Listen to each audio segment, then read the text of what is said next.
Hello. हाँ। ये क्या? हम्म, तो थोड़ा क्वेश्चंस देखते हैं फटाफट। एक प्रीवियस क्लास में ऐसा स्प्रिंग कट करने वाला था, जल्दी जल्दी दो तीन क्वेश्चन स्प्रिंग वाले देखते हैं। फिर उसके बाद हम लोग थोड़ा सा सूडो फोर्स और फ्रिक्शन फोर्स आज करेंगे और फिर उनके कुछ क्वेश्चंस करेंगे। Let's see. लिखा हुआ एडजेसेंट सिस्टम में है बेसिकली, सब कुछ ब्ला ब्ला ब्ला ऐसे है। और इसमें लिखा find the acceleration block and B equal masses. तो अगर सबका मास बराबर है, तो मैंने लास्ट क्लास में बोला इफ अ थ्रेड और अ स्प्रिंग इज कट, तो उसके कट करने से पहले वाले forces let us find first. तो यहाँ पे सी का मास अगर एम है, तो इसमें टेंशन एम जी हो जाएगा, and the upper spring has tension or the force in upper spring will be 3 mg. तो देर आर टू फोर्सेस है ना, ऊपर वाले में 3 mg, नीचे वाले में mg। अब बीच वाला धागा कट कर दिया, तो फिर स्प्रिंग अगर कट नहीं करोगे तो फिर स्प्रिंग का फोर्स चेंज नहीं होता। तो अगर मैं सी का एफबीडी बनाऊं, थ्रेड इज कट, बस यही पार्ट सॉल्व कर रहे हैं। थ्रेड इज कट, सी का एफबीडी बनाए, mg नीचे लगा, स्प्रिंग फोर्स ऊपर लगा, लेकिन वो तो mg है, तो सी का एक्सेलरेशन हो गया 0।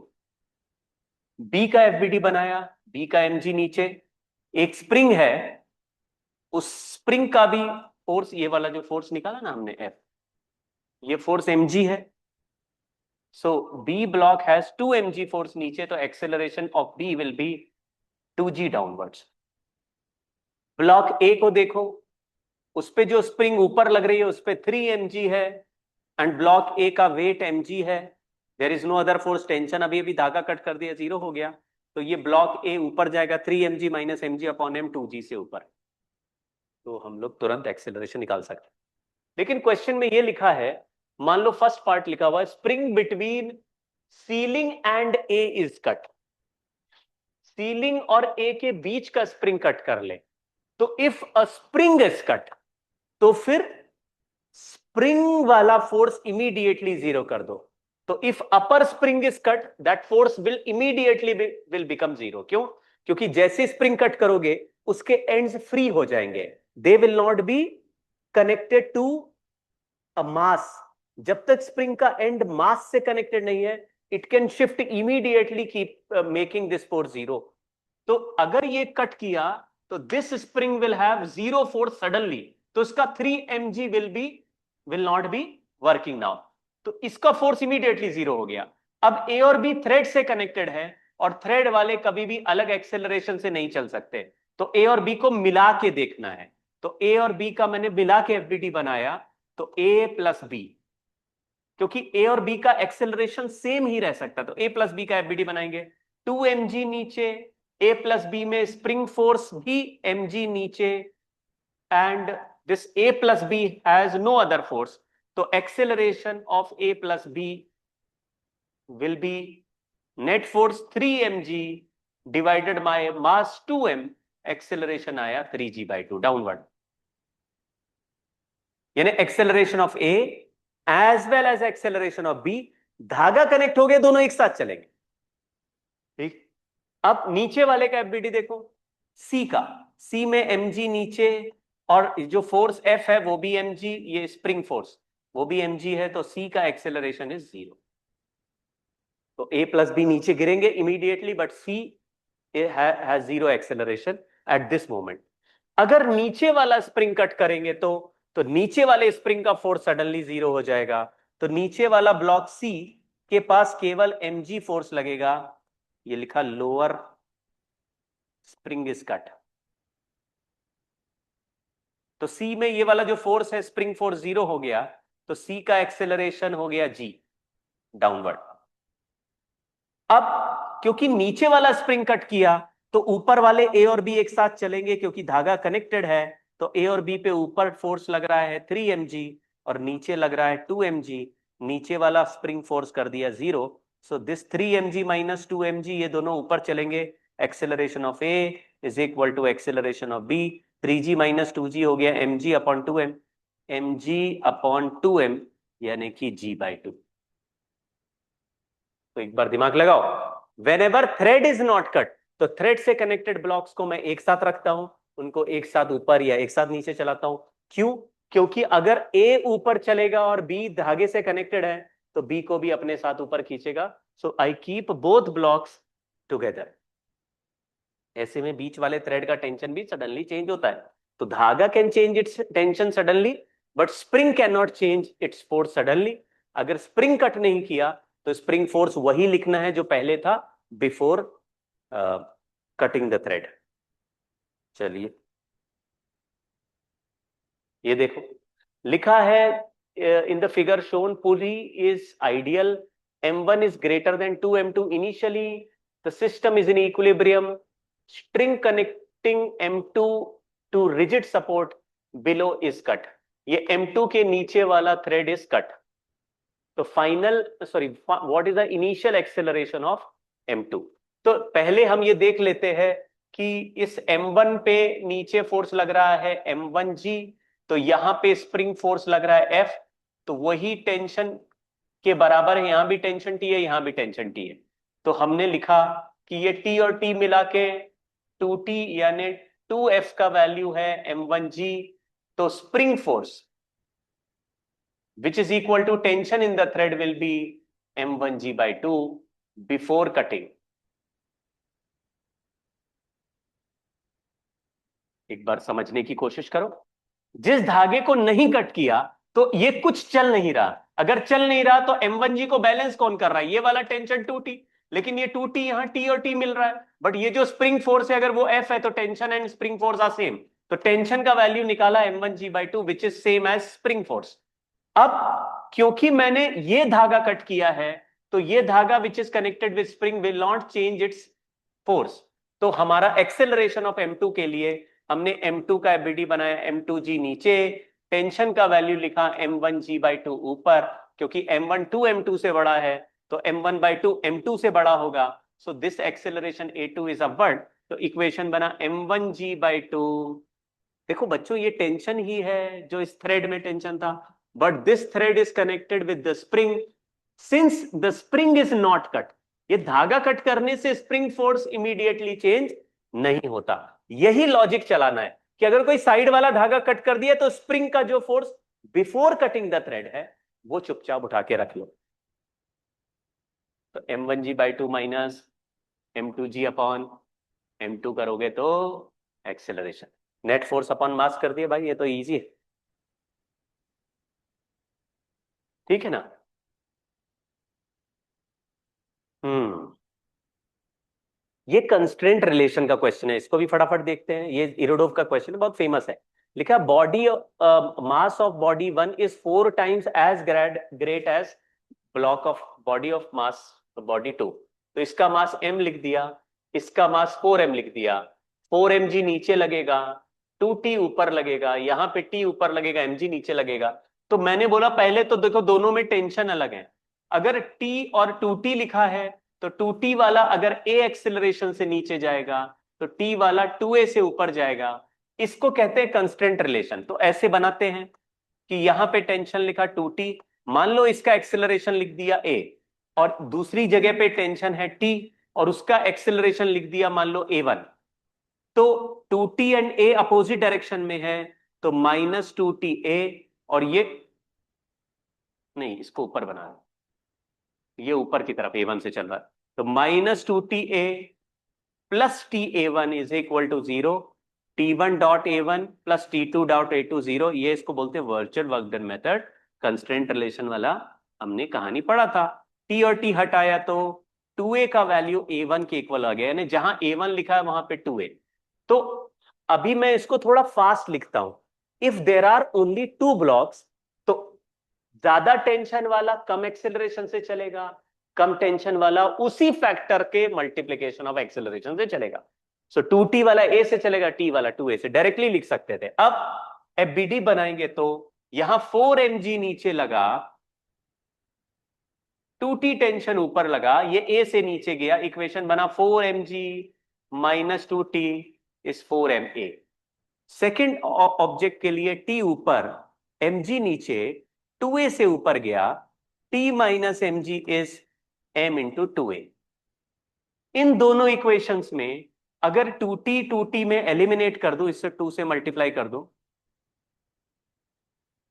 तो 4ma मिलके 8ma हो गया, 2t कट गया, 4mg minus 2mg, 2mg is equal to 8ma, a का वैल्यू आया g/4, 2a का वैल्यू आया g/2। तो इसका एक्सेलरेशन हो गया g/2 और इसका एक्सेलरेशन हो गया g/4।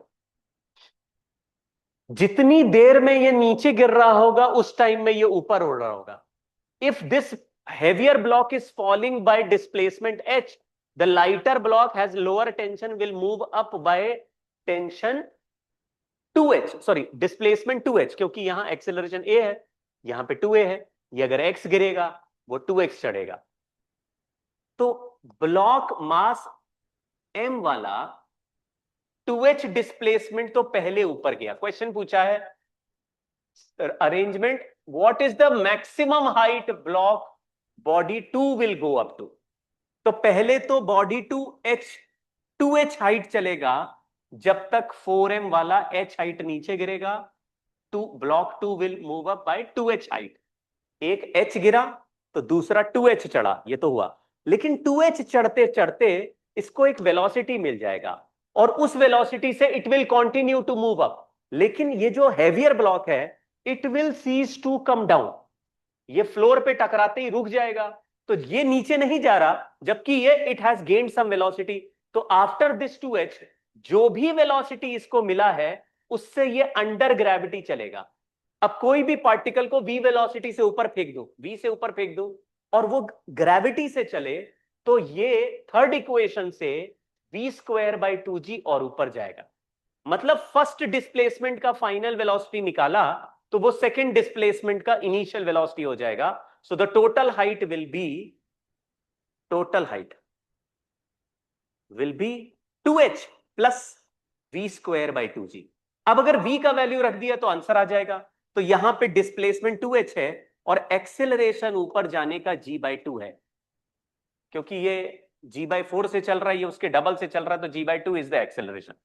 तो मेरे को अगर इनिशियल वेलोसिटी 0 पता हो और थर्ड इक्वेशन लगाएं तो फाइनल वेलोसिटी का स्क्वायर इज इनिशियल वेलोसिटी का स्क्वायर प्लस 2as। तो यहां पे 2h, 2 से 2 कैंसिल हो गया, 2gh v²। यहां पे v² की जगह 2gh रख देंगे तो 2h पहले चला और h हाइट और चला, टोटल हाइट हो गया 3h is maximum height. Maximum height यहां पहुंचने के बाद इसका वेलोसिटी फाइनल फिर से 0 है। So for some time as this block is falling, the second block is moving up, but after some time it hits the floor and stops। लेकिन ये ऊपर जाता रहेगा, धागा स्लैक हो जाएगा। तो जब धागा स्लैक हो जाएगा, ये नीचे जा ही नहीं रहा, तो ये केवल अंडर ग्रेविटी चलेगा। ऐसा लगेगा कि ब्लॉक अभी भी ऊपर जा रहा है because it is not stop. तो वो ऐसे ऊपर गया और ग्रेविटी ने उसको रोका, रोक के फिर ग्रेविटी उसको वापस भेज देगी। तो हम उसके आगे का मोशन में v²/2g और ऐड कर देंगे, तो 2h प्लस v²/2g। ठीक है, अब नेक्स्ट उससे थोड़ा स्लो चलते हैं। एक बार क्वेश्चन को ध्यान से पढ़ो, इसमें we are going slow in this question. इसमें भी कंस्ट्रेंट रिलेशन है, बहुत ही अच्छा सवाल है। A smooth ring P of mass m can slide on a fixed horizontal rod. एक रॉड दिख रही है, उसमें एक छोटा सा ring can slide. A string tied to the ring passes over a fixed pulley carries a block Q of mass m/2 as shown in the figure। नीचे वाला ब्लॉक m/2 है, ऊपर वाला रिंग मास m का। At the instant string between the ring and the pulley makes 60 degree इस moment से छोड़ा है। अगर किसी पर्टिकुलर मोमेंट से छोड़ दोगे तो इसका इनिशियल वेलोसिटी भी 0 है और इसका इनिशियल वेलोसिटी भी 0 है। लेकिन जब इसको छोड़ दोगे it will start falling down, तो ये भी आगे बढ़ने लगेगा। तो जब ये एक्सेलरेट करेगा तो ये भी एक्सेलरेट करेगा। तो पहला कहानी होता है what is the relation between accelerations of connected objects. याद रखिए, हम एक्सेलरेशन का रिलेशन नहीं निकाल सकते हैं अगर टेढ़े चलते हैं। हम केवल वेलोसिटी का रिलेशन निकाल सकते हैं। तो first I will find a relation among velocity between velocities, और फिर उसको डिफरेंशिएट करके एक्सेलरेशन का रिलेशन निकालेंगे। यहां पे T1 V1 is equal to T2 V2 cos theta ऐसे चलेगा, लेकिन एक्सेलरेशन का रिलेशन पहले नहीं निकलेगा। तो हमने क्या माना कि इसका वेलोसिटी को मान लिया V1 और एक्सेलरेशन को मान लिया A1, इसके वेलोसिटी को मान लिया V2 और एक्सेलरेशन को लिख दिया A2। बाद में जब वेलोसिटी यूज करेंगे तो वेलोसिटी का वैल्यू 0 डाल देंगे और इस एंगल को मान लिया थीटा। बहुत ध्यान से देखना, जब भी there are two particles connected with the thread, thread से कनेक्टेड हैं, लेकिन थोड़ा ध्यान दो, तो जैसे जैसे this Q block is falling down, ये जो रिंग है ये राइट में ऐसे शिफ्ट होगा। जब शिफ्ट होगा तो ये एंगल बदलने लगेगा, और एंगल बदलने से वेलोसिटी अलग स्पीड से चेंज होगा, एक्सेलरेशन अलग स्पीड से, अलग रेट से चेंज होगा। कहानी में रिलेशन थोड़ा गड़बड़ है। तो यहां पे v2 वेलोसिटी से चला तो we have a constraint relation. मैं मान लो इस टेंशन को t मान लेता हूं, वही टेंशन को t मान लेता हूं, तो t और v1 अपोजिट है, तो माइनस टी v1, और ये t v2 के बीच में थीटा एंगल है, plus t v2 cos theta is equal to 0 because there are only two objects connected, तो का, तो यहां पे v1 is equal to v2 cos theta हो, करेक्ट।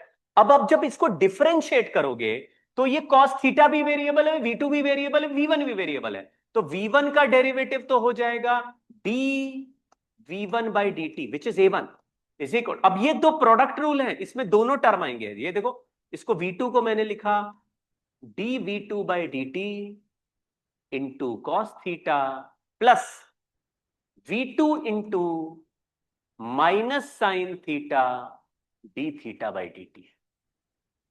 एक बार इमेजिन करो क्या हुआ। Now in this case d theta by D t will also act और work,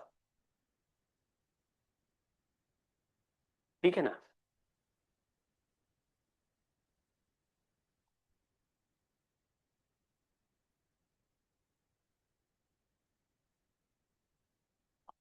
since initial angle is given as theta, तो उसके हिसाब से हम लोग एक रिजल्ट बनाने की कोशिश करते हैं। तो मान लो एक ट्राइंगल बना लेते हैं यहां पे छोटा सा, और फिर उससे D theta by D T निकालने की कोशिश करेंगे। ये ट्राइंगल जैसा बन रहा है, यहां पे हाइट h मान लिया, h एक कांस्टेंट हाइट है, और ये वाले डिस्टेंस को हमने x मान लिया, और ये एंगल को थीटा मान लिया। तो मैंने लिखा h upon x equal to tan theta.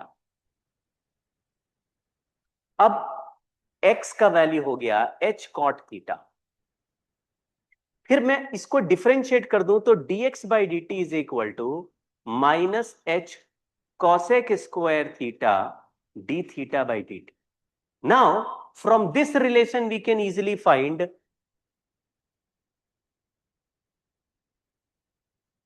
D theta by D T.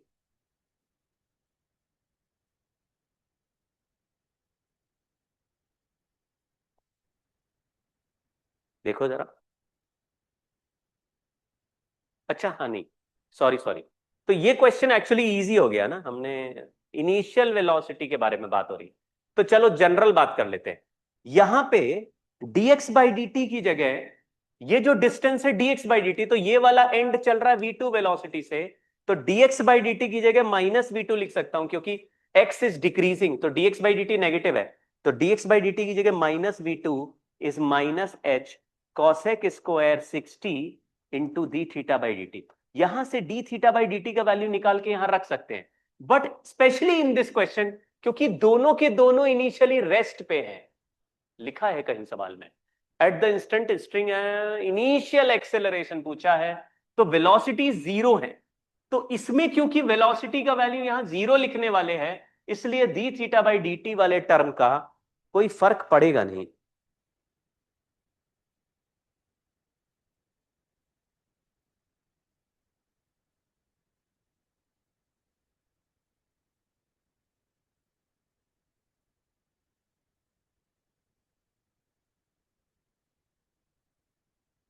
तो यहां पे क्योंकि क्वेश्चन में वेलोसिटी 0 दे दिया, इसलिए हमारा सवाल का ये पार्ट इजी हो गया।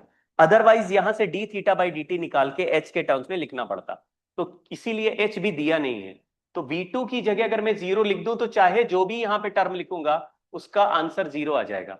तो हमारा एक्सेलरेशन A1 का आंसर आया A2 cos theta, and cos theta में 60 डिग्री डाल देंगे तो A2/2। तो मतलब ये A1 से चला, लेकिन इसको मैं A2/2 लिख दूंगा। तो ये A2 से चलेगा, ये A2/2 से। अब इसका एफबीडी बना रहे, तो mg/2 minus t is equal to m/2 into A2/2। और यहां टेंशन T है, तो टेंशन T का ये वाला कंपोनेंट T cos थीटा हो गया, T cos 60। तो T cos 60 is equal to mass m into A2। cos 60 का वैल्यू T/2 इज m/A2। तो T का वैल्यू 2m/A2 यहां से उठा के यहां पे रख देते हैं, तो mg/2 minus is equal to 2ma। तो ma2/4 प्लस 2ma। इससे A2 सॉल्व हो जाएगा, A2 सॉल्व हो गया तो A1 भी सॉल्व हो जाएगा। एक्सेलरेशन ऑफ रिंग ही पूछा है, यानी A2 ही पूछा है, तो क्वेश्चन थोड़ा ज्यादा आसान हो गया। अगर ये ऑलरेडी चल रहे होते तो ये हाइट ऑफ द पुली दिया रहता क्वेश्चन में, तभी सॉल्व कर पाते। ठीक है ना। तो देखो, अगर कोई ऐसे टेढ़ा धागा से चले जिससे एंगल भी बदलता रखे, तो first find a relation between velocities, connected velocities निकालो, और फिर देन डिफरेंशिएट द वेलोसिटी। तो डिफरेंशिएट करोगे तो यहां D theta by D T आएगा, which can easily be calculated using some triangular relation. यहां पे कहीं ना कहीं कोई एक ट्राइंगल दिया होगा, उसको डिफरेंशिएट करके D theta by D T निकाल के यहां पे पुट कर देना है। बट क्योंकि इनिशियल मोमेंट का सवाल पूछा तो वेलोसिटी 0 है, तो जो वेलोसिटी का रिलेशन आ गया वही एक्सेलरेशन का रिलेशन आ गया, अदरवाइज दो टर्म। चलो इसको भी देखो। Find the acceleration of rod A and wedge B in the arrangement shown, figure दिया हुआ है। जब भी इस तरह का कंस्ट्रेंट हो जिसमें सरफेस कांटेक्ट हो और ब्लॉक, ये जो रॉड है ये फिक्स रिजिड सपोर्ट के बीच में यहां पे रखा हुआ, ये रिजिड सपोर्ट, तो रॉड केवल वर्टिकल में चल सकती है, हॉरिजॉन्टल में नहीं। और ये जो ट्राइंगुलर वेज है वो केवल हॉरिजॉन्टल में चल सकता है, वर्टिकल में नहीं। तो रॉड को अगर मैं नीचे पुश कर दूं तो ट्राइंगल राइट में चला जाएगा। यहां पे कॉमन नॉर्मल रिएक्शन है। हमने ये पढ़ा हुआ है कि मान लो ये A1 से चले और ये A2 से चले, तो A2 नीचे बना दिया, A1 राइट में बना दिया, and this common normal reaction makes theta with, ये कॉमन नॉर्मल है, कॉमन नॉर्मल, यानी दोनों के बीच का जो नॉर्मल रिएक्शन है उसको बोल रहा है common normal. So common normal is making theta with vertical, यानी थीटा विद वर्टिकल।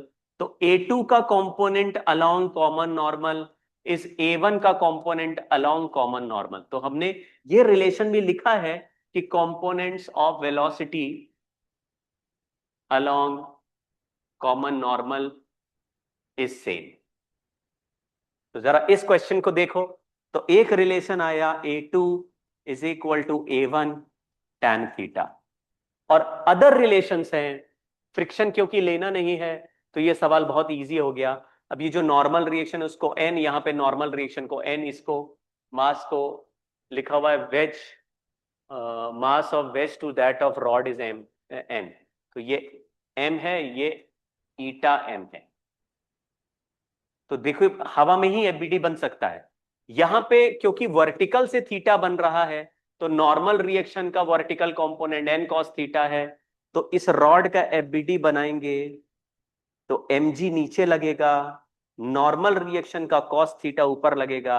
ये नीचे जा रहा है A1 से, नहीं A2 से। तो इक्वेशन बना mg minus n cos theta is equal to ma2। और ट्राइंगल का एफबीडी बनाएंगे तो सेम नॉर्मल रिएक्शन का हॉरिजॉन्टल कंपोनेंट, अगर n cos थीटा वर्टिकल में है तो n sin थीटा हॉरिजॉन्टल में, ये A1 से चल रहा है। तो इक्वेशन बना n sin theta is equal to eta m into A1। और A2 की जगह यहां A1 tan थीटा लिख देंगे। So we have two equations, number of unknowns कम हो गए, आंसर आ जाएगा सॉल्व करने से। मतलब n को इधर से उधर रिप्लेस करोगे और a2 को यहां रिप्लेस करोगे तो a1 में you get one equation, a1 आ गया तो a2 आ गया। तो इक्वेशन, एक एफबीडी बनाया मैंने रॉड का, रॉड इज मूविंग वर्टिकल तो वर्टिकल फोर्सेस ले लिए। एक एफबीडी बनाया ट्राइंगल का, ट्राइंगल इज मूविंग हॉरिजॉन्टल तो हॉरिजॉन्टल फोर्सेस देख लिए, हॉरिजॉन्टल फोर्स को। लेकिन दोनों का, इसका वर्टिकल और इसके हॉरिजॉन्टल एक्सेलरेशन का component along common normal equal होगा, क्योंकि कंस्ट्रेंट रिलेशन बोल रहा है कि कॉमन नॉर्मल में सरफेस ब्रेक नहीं हो सकता, तो एक जितना चलेगा दूसरा भी उतना ही चलेगा। अगर रॉड ज्यादा चले तो सरफेस में पिचक जाएगा, सरफेस विल बी डिफॉर्म्ड, और ट्राइंगल ज्यादा चले तो सरफेस विल बी सेपरेटेड। तो ना तो सेपरेट हो रहे हैं ना डिफॉर्म हो रहे हैं, तो दोनों बराबर चलेंगे। ठीक, जरा सूडो फोर्स देखो। सूडो फोर्स एक इमेजिनरी फोर्स होता है which is observed by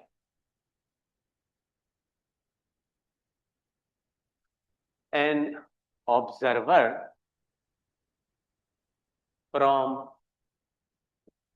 एक special reference frame, non inertial reference frame. इसका क्या मतलब है? देखो, मैंने एक सिचुएशन ऐसा देखा, मान लो कि एक लिफ्ट है, लिफ्ट में एक ब्लॉक रखा है। अब ब्लॉक पे दो फोर्सेस लग रहे हैं, एक mg और एक नॉर्मल रिएक्शन, लेकिन लिफ्ट ए एक्सेलरेशन से ऊपर जा रहा है। ग्राउंड पे खड़े किसी ऑब्जर्वर से, इस ऑब्जर्वर का नाम है ए, मैंने बोला ए, इस नॉर्मल रिएक्शन का वैल्यू बताओ।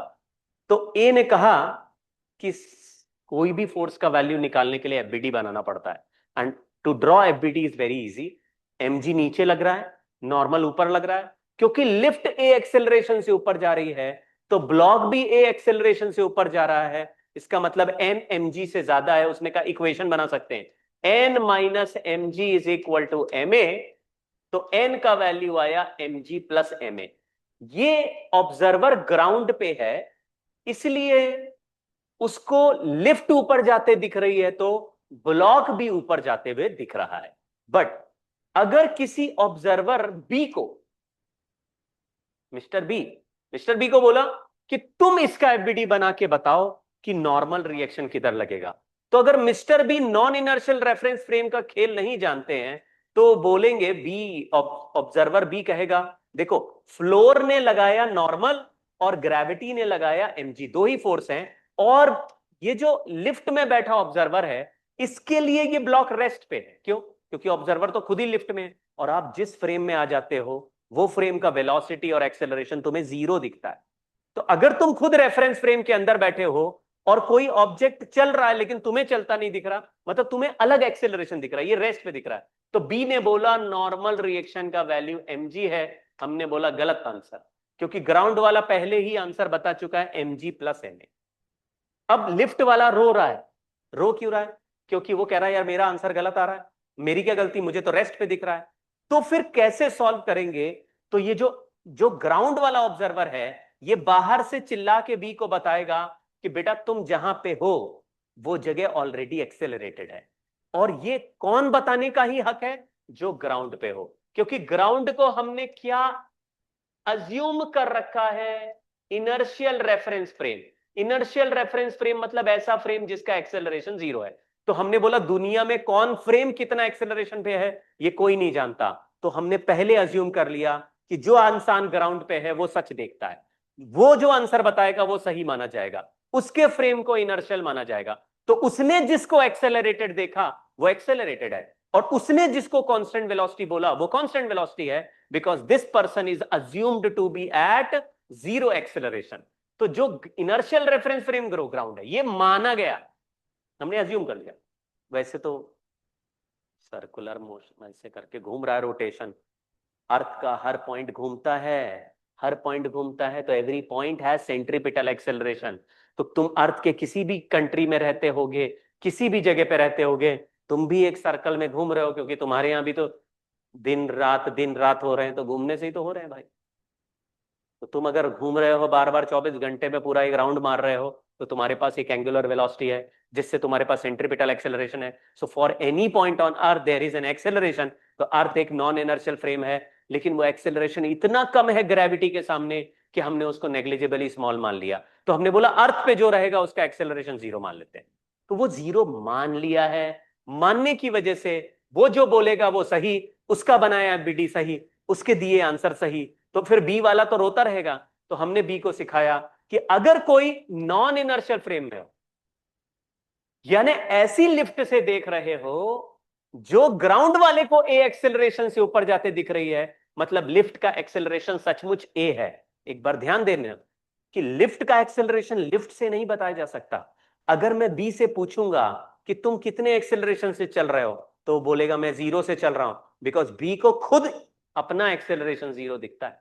अगर ट्रेन में बैठ के तुम्हें पूछा जाए ट्रेन का वेलोसिटी क्या है, तो तुम नहीं बताओगे, तुम ग्राउंड को देख के बताओगे। ट्रेन में अगर सारे खिड़की दरवाजे सब बंद हो, या जैसे प्लेन में हम जाते हैं कहीं, तो यार प्लेन से बाहर देखने से प्लेन की स्पीड पता नहीं चलती। क्यों? क्योंकि रिलेटिव मोशन में कुछ दिख ही नहीं रहा ना पीछे जाते हुए, सेंस बन रहा है। तो हम अपना स्पीड कभी भी देख नहीं सकते, हम दूसरों से अपने स्पीड का आइडिया ले सकते हैं कि ये ट्री ग्राउंड पे रेस्ट पे था, आज पीछे भाग रहा है, इसका मतलब है ये तो भागता नहीं, हम आगे जाते हैं क्योंकि ग्राउंड को रेस्ट वाले। तो आप ये लॉजिक समझना कि बी खुद नहीं बता सकता कि वो नॉन इनर्शियल फ्रेम है, इसलिए ए वाले भाई ने बताया कि तुम ए एक्सेलरेशन से ऊपर जा रहे हो। तब इस बी को चमका है कि वो कौन से रेफरेंस फ्रेम में आ गया है, नॉन इनर्शियल रेफरेंस फ्रेम। अब यहां पे बी को चमका कि अरे बाप रे बाप, नॉन इनर्शियल रेफरेंस फ्रेम में कभी भी न्यूटन्स लॉ काम नहीं करते। तो जो हम न्यूटन्स लॉ लगाएंगे वो नॉन इनर्शियल फ्रेम से काम नहीं करते। तो बी और रोने लगा कि अब हमको बैठाई इस फ्रेम में दिया है कि हम लगाएंगे भी तो हमारा आंसर सही नहीं आएगा। तो फिर कभी, मतलब बी कह रहा है अब मैं तो कभी सही आंसर बता ही नहीं सकता हूं, मुझे तो कभी सही आंसर मिलेगा ही नहीं। तो फिर हमने बोला चिंता मत करो, क्या लगा लो, सूडो फोर्स। तो सूडो फोर्स एक एडिशनल फोर्स है, एक इमेजिनरी नकली फोर्स है। ये उसी इंसान को लगाने का हक है जो नॉन इनर्शियल फ्रेम से सिस्टम को देखेगा, किसी एक्सेलरेटेड फ्रेम से देखेगा। मतलब अगर कोई इंसान ऐसी जगह है जहां एक्सेलरेशन पहले से था, वो बंदा अगर एफबीडी बनाएगा तो फिर उसको अपने एक्सेलरेशन के करस्पॉन्डिंग एक सूडो फोर्स लगाना है। सूडो फोर्स का आंसर माइनस एम ए होता है। What is the meaning of minus? Minus का मतलब है opposite direction to acceleration of non inertial frame. क्योंकि ये लगेगा ही क्यों? तो ये आदमी जो लिफ्ट से देख रहा है, लिफ्ट ऊपर एक्सेलरेट करेगी, तो ये जब जब भी लिफ्ट से किसी को भी देखेगा, देखो ध्यान से देखना, ये बंदा लिफ्ट वाला लिफ्ट के अंदर बैठे लोगों को केवल नहीं देख सकता, लिफ्ट के बाहर भी देख सकता है। Even if he drawers FBD of any other object kept outside or moving elsewhere will also apply another force which is called a pseudo force। और ये pseudo force लगाना अपोजिट। तो लिफ्ट अगर ऊपर चल रही है तो सूडो फोर्स नीचे लगाएंगे, और वैल्यू कितना, मास इंटू एक्सेलरेशन। इसमें एम क्या है, मास है। मास किसका है, ऑब्जेक्ट का। ऑब्जेक्ट कौन होता है, अरे वही एफबीडी वाला, जिसका एफबीडी बनाते हो वही मास है। और ए क्या है, एक्सेलरेशन है। एक्सेलरेशन किसका, ऑब्जर्वर का। ऑब्जर्वर कौन, जो नॉन इनर्शियल फ्रेम में बैठा है वो। अगर ग्राउंड वाले से पूछोगे तो सूडो फोर्स गायब हो जाएगा। तो जो समझदार लोग हैं वो कहते हैं यार फालतू में सूडो फोर्स क्यों लगाना, क्योंकि सूडो फोर्स लगाएंगे तो ध्यान देना पड़ता है कि सूडो फोर्स लगा रहे, तो एक दिमाग में कैलकुलेशन एक्स्ट्रा आता है कि अरे हम यहां से देखें तो एक ब्लॉक ऊपर जा रहा है, हमने कहा ब्लॉक पे बैठ जाते हैं। अब ब्लॉक पे बैठ जाएंगे तो ब्लॉक रुक जाएगा, सूडो फोर्स नीचे लगा देंगे, ठीक है। लेकिन तुमने एक लाइन बढ़ा ली, तुम नॉर्मल एफबीडी बनाओ, तो सूडो फोर्स अपना चॉइस है। जैसे कुछ पुराने टीचर हैं वो जो रिजिड होते हैं, रिजिड बॉडी। पुराने टीचर जो कुछ मैंने बात की, तो कुछ ऐसे टीचर्स मुझे मिले जो कहते हैं हम कभी सूडो फोर्स नहीं लगाते। मतलब कोई क्वेश्चन कितना भी कॉम्प्लेक्स हो, हम सूडो फोर्स नहीं लगा, हम हर एक सवाल को ग्राउंड से देखते हैं। Even if the body has 2-3 एक्सेलरेशंस, तो भी हम सारा एक्सेलरेशन मिला देंगे और उसको ग्राउंड से देखते रहेंगे। मैं कह रहा हूं इतना रिजिड होने की जरूरत नहीं है। सूडो फोर्स हमेशा मत लगाओ, लेकिन तब लगाओ जब रिलेटिव मोशन पूछा हो। जैसे अगर कोई ब्लॉक किसी ट्रेन के अंदर रखा है और ट्रेन भी एक्सेलरेटेड है और अंदर रखा ब्लॉक भी एक्सेलरेटेड है, और पूछा है find acceleration of the block with respect to train, मतलब वो इनवाइट कर रहा है तुम्हें कि ट्रेन के अंदर से सॉल्व करो। अब ट्रेन तो एक्सेलरेटेड है, तो अंदर से देखोगे तो सूडो फोर्स लगाओ। तो whenever relative acceleration kind of सवाल इज आस्क्ड कि लिफ्ट के रिलेटिव कितना चल रहा है, ट्रेन के रिलेटिव कितना चल रहा है, किसी ऑब्जेक्ट के रिलेटिव कितना, ब्लॉक के ऊपर ब्लॉक लगा है तो find acceleration of block A with respect to block B, तो तुमको इनवाइट करा, बोल रहा ब्लॉक बी पे बैठ के बनाओ ना, रिलेटिव पूछा है, रिलेटिव देख लो। तो जैसे ही तुम बी पर बैठोगे, बी के एक्सेलरेशन के करस्पॉन्डिंग तुम्हें सूडो फोर्स लगाना पड़ेगा। तो अगर कोई ऑब्जेक्ट चलता है और उसके अंदर या ऊपर दूसरा ऑब्जेक्ट चलता है, तो दो दो मोशन हमें देखने पड़ते हैं। अगर नीचे वाले ऑब्जेक्ट को या बड़े ऑब्जेक्ट को रोक दे तो एक ही मोशन देखना पड़ता है। रोकने का मतलब है रिलेटिव चले जाओ, रिलेटिव चले जाओ का मतलब है रेफरेंस फ्रेम बदलना पड़ेगा। रेफरेंस फ्रेम बदलते ही if the reference frame becomes non-inertial or accelerated, you will have to apply pseudo force। कुछ सवाल देखते हैं pseudo force के, लेकिन उसमें ज्यादातर क्वेश्चंस में जिसमें मैं pseudo force लगा रहा हूं, ध्यान देखना, डबल डबल मोशन होंगे, और डबल मोशन देखने के बजाय सिंगल मोशन देखना प्रेफर करेंगे, इसलिए एक ऑब्जेक्ट को रोकेंगे। जैसे ही ऑब्जेक्ट को रोकने के लिए उस पर बैठेंगे, the object will become non inertial reference frame, and because of the non-inertial reference frame, if I draw FBD from that point, I will have to apply pseudo force।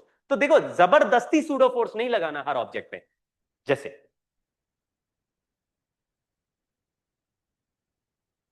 मान लो ये सिंपल एटवुड मशीन का सवाल है। किसी ने बोला मेरे पास एक लिफ्ट में एक ब्लॉक ये रहा, दूसरा ब्लॉक ये रहा, बीच में धागा, ये मास m1, ये m2। मैंने बोला m1 बड़ा है m2 से, m1 is greater than m2। तो तुमने बोला m1 जाएगा नीचे a से, m2 जाएगा एक्सेलरेशन a से ऊपर। लेकिन ये तो तब होता है जब ये जो लिफ्ट है ये रेस्ट पे हो। जितना ये नीचे चलेगा उतना ही ऊपर चलेगा। लेकिन सोचो ये पूरे लिफ्ट को अगर मैं ए एक्सेलरेशन से ऊपर लेके जाऊं और ग्राउंड से देखूं, तो जो ऊपर जा रहा है वो ज्यादा ऊपर जाएगा, क्योंकि वो दो दो बार ऊपर जा रहा है। वो थ्रेड के साथ it is moving up as well as lift के साथ it is also moving up. And जो नीचे जा रहा है वो कम नीचे जाएगा। से दीज टू ब्लॉक, एक ये वाला ब्लॉक 3 मीटर नीचे जाए, ये 3 मीटर ऊपर जाए, बट 1 मीटर लिफ्ट ऊपर चला गया, so the block going down will go down by 2 meter and block going up will move up by 4 meter। 3 plus 1, 3 minus 1, 3 नीचे आया 1 ऊपर चला गया, 3 ऊपर 1 ऊपर। तो खेल समझ गए आप कि अगर क्वेश्चन में लिफ्ट चल गई तो ये सिंपल एटवुड मशीन कॉम्प्लेक्स हो जाएगी। हमने बोला इसको वापस सिंपल करने का तरीका क्या है। ये कॉमन एक्सेलरेशन का फॉर्मूला होता है net pulling force upon total mass. ये हमने ऑलरेडी पढ़ा हुआ है। टेंशन का वैल्यू होता है 2m1m2g upon m1 plus m2, reduce mass into pulling force upon mass, pulling force upon mass. ये टेंशन इज इक्वल टू इतना, ये इतना। लेकिन अगर ये लिफ्ट किसी w एक्सेलरेशन से ऊपर जाए, तो फिर तुमने बोला ये तो मामला गड़बड़ हो गया, ये जो a है ये a प्लस w से चलेगा, ये जो a है ये a माइनस w से चलेगा। हमने कहा वो तो तब चलेगा ना जब ग्राउंड से देखेंगे। हमको यही पूछा है a acceleration relative to lift बताओ, तो हम लिफ्ट के अंदर बैठ गए। जैसे ही लिफ्ट में चले जाएंगे ये w गायब हो जाएगा। क्यों? क्योंकि लिफ्ट अब चलना बंद हो जाएगा। बट क्योंकि since I am standing on a frame which is already moving with acceleration w, तो यहां पे एक सूडो फोर्स और लगाना पड़ेगा m1w, और यहां पे एक सूडो फोर्स लगाना पड़ेगा m2w। लेकिन तुमने बोला पहले तो हम m2g लगाते थे, अब m2w भी लगाना पड़ेगा, और m1g लगाते थे तो m1w भी लगाना पड़ेगा। तो ऐसा नहीं लग रहा g के बजाय g इफेक्टिव का वैल्यू g प्लस w हो गया। तो हमने बोला अच्छा, मतलब लिफ्ट के अंदर गए तो सब जगह ma फोर्स नीचे लगा, लेकिन mg भी तो नीचे ही लगता था। तो mg plus ma, m common, g plus a, तो g की जगह g प्लस a। इसका मतलब है यहां पे g की जगह g प्लस a, और यहां पर भी g की जगह g प्लस a लिख देंगे, तो जो आंसर निकालना है वो आंसर आ चुका है। तो क्वेश्चन सॉल्व करना इजियर है as soon as we solve using the पुराना तरीका, but with respect to the lift. Question यही पूछा, with respect to lift acceleration बताओ। हमने कहा लिफ्ट रोक देना पड़ेगा, बट लिफ्ट रोकने की सजा है एक्सेलरेशन। क्वेश्चन यही देखो पूछा है, acceleration of load m1 relative to elevator shaft and relative to car. Car मतलब ये बॉक्स, इस बॉक्स के रिलेटिव निकालना है, तो ये ए रिलेटिव आंसर आ चुका है। लेकिन acceleration of m1 with respect to ground, elevator shaft का मतलब होता है ग्राउंड, क्योंकि एलिवेटर शाफ्ट ग्राउंड में फंसा रहता है। एलिवेटर चलता है, उसका शाफ्ट नहीं चलता। एलिवेटर किसी शाफ्ट पे ऐसे ऐसे चलता रहता है, तो वो शाफ्ट रुका हुआ है। एलिवेटर शाफ्ट मतलब ग्राउंड, तो ग्राउंड के रिलेटिव निकालेंगे, तो ये ए से नीचे गया और ये डब्ल्यू से ऊपर गया, तो net acceleration will be A minus W downwards. तो ए की जगह ये रख देंगे और डब्ल्यू को माइनस कर देंगे, तो बस आप मतलब you can easily solve A minus W is the answer. जबकि रिलेटिव एक्सेलरेशन दोनों का बराबर है A, which can be easily found. ठीक है, आगे बढ़ते हैं, तेजी से ही चल रहे हैं। चल ये क्वेश्चन करते हैं, एक बार क्वेश्चन पढ़ लेते हैं। Prism 1 of mass m1, angle alpha, rest on horizontal surface, bar मतलब block 2 of mass m2 is placed on the prism, friction is negligible, find acceleration of triangle। ये जो ट्राइंगुलर प्रिज्म है इसका एक्सेलरेशन बताना है। लेकिन तुमने जैसे ये डिब्बा रखा, तो डिब्बे पर जो नॉर्मल रिएक्शन लगेगा उसका एक हॉरिजॉन्टल कंपोनेंट लेफ्ट में आने लगेगा, तो this triangle will start moving with acceleration a1 towards right. Block क्योंकि उसके ऊपर रखा है, तो इवन इफ ये ब्लॉक नहीं भी मूव करे तो भी उसको A1 से तो राइट में जाना ही पड़ेगा, लेकिन ये नीचे भी स्लाइड करेगा तो A2 से चलेगा। हमने कहा यार इसके पास दो दो एक्सेलरेशन है, A1 राइट A2 डाउन, क्या हम केवल A2 से चलते हुए इसको देख सकते थे? तुम बोलो अगर ये ट्राइंगल ना चले तो this block would only move down the plane, इसी एंगल अल्फा वाले रास्ते पे। अभी टेढ़ा जा रहा है, ऐसे टेढ़ा जाएगा, आगे भी जाएगा नीचे भी जाएगा, टेढ़ा जाएगा, रिजल्टेंट एक्सेलरेशन विल बी टेढ़ा। बट हम लोग दो दो एक्सेलरेशन, रिजल्टेंट अलग है, तो रिजल्टेंट का डायरेक्शन नहीं जानते। ये जानते हैं कि अगर ट्राइंगल ना चले तो फिर block has to move down, और ट्राइंगल ना चले का मतलब है ट्राइंगल पर बैठ जाते हैं।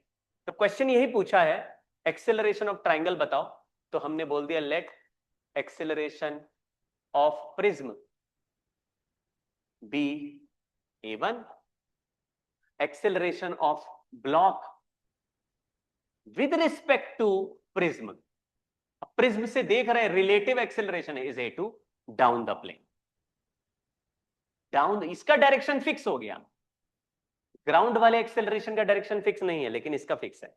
अब हम दो एफबीडी बनाएंगे, एक ब्लॉक का एफबीडी बना, क्योंकि block already down the plane ही चल रहा है, इसलिए इसमें फोर्स के कंपोनेंट भी down the plane and perpendicular. mg sine alpha, mg cos alpha, normal reaction and pseudo force.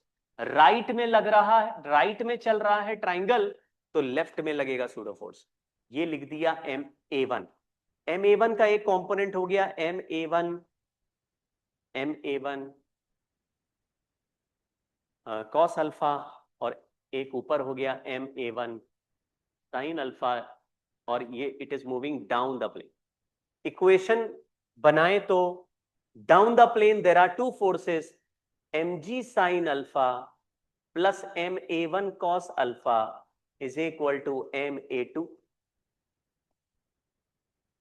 ये मास m2 है इसका, तो यहां पे सब जगह m2 लिख देते हैं, m2 m2 m2 m2 m2 m2 m2 m2। Pseudo force में भी जिसका एफबीडी बनाएंगे उसी का मास लेना होता है। और second equation is normal plus m2a1 sine alpha is equal to m2g cos alpha.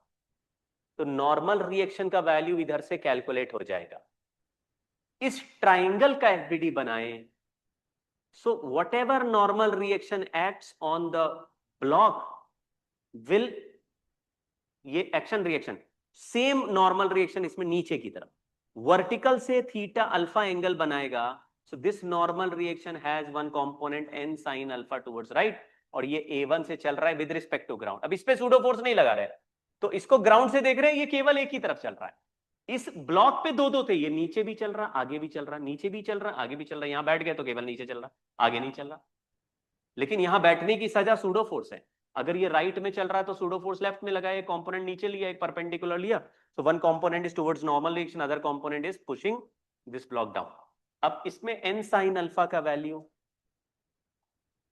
m1 a1, n का वैल्यू यहां से उठा के यहां रख दिया, तो m1 a1 by sin alpha plus m2 a1 sin alpha is m2g cos alpha. a1 common ले लें तो a1 का वैल्यू सॉल्व हो चुका है, m2g cos alpha upon sine square alpha, ये हो जाएगा तो m1 साइन अल्फा ऊपर भेज देंगे plus m2 sine square alpha. कहानी खत्म हो गई है. और दिस a1 का वैल्यू अगर इस इक्वेशन में पुट कर दोगे तो इस इक्वेशन से a2 आ जाएगा. तो n एलिमिनेट करके a1 आ गया, a1 रख दोगे तो a2 आ जाएगा. तो we can easily find acceleration, but a2 is not the acceleration of block. a2 is acceleration of block with respect to the triangle. a2 has two acceleration, a1 right में, a2 नीचे. तो a2 निकालेंगे तो it will not be the total acceleration of the block. अगर block का acceleration किसी ने पूछा तो तुम्हें रिजल्टेंट निकालना पड़ेगा इन दोनों का, और यहां बीच में एंगल 180 माइनस अल्फा है, तो रिजल्टेंट एक्सेलरेशन निकालेंगे तो under root of a1 square plus a2 square plus 2a1 a2 cos 180 minus alpha. ऐसे जनरल फॉर्मूले में a1 a2 का वैल्यू डाल के फिर सॉल्व करेंगे तो आंसर आएगा. तो total acceleration of block is difficult, but कुछ ना कुछ वैल्यू तो आएगा ही.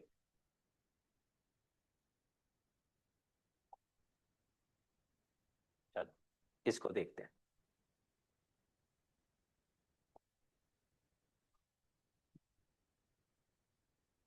इस क्वेश्चन में पूछा है कि what is the acceleration of each block, find initial acceleration of wedge of mass 5m, wedge 5m का है और सब कुछ इनिशियली रेस्ट पे है.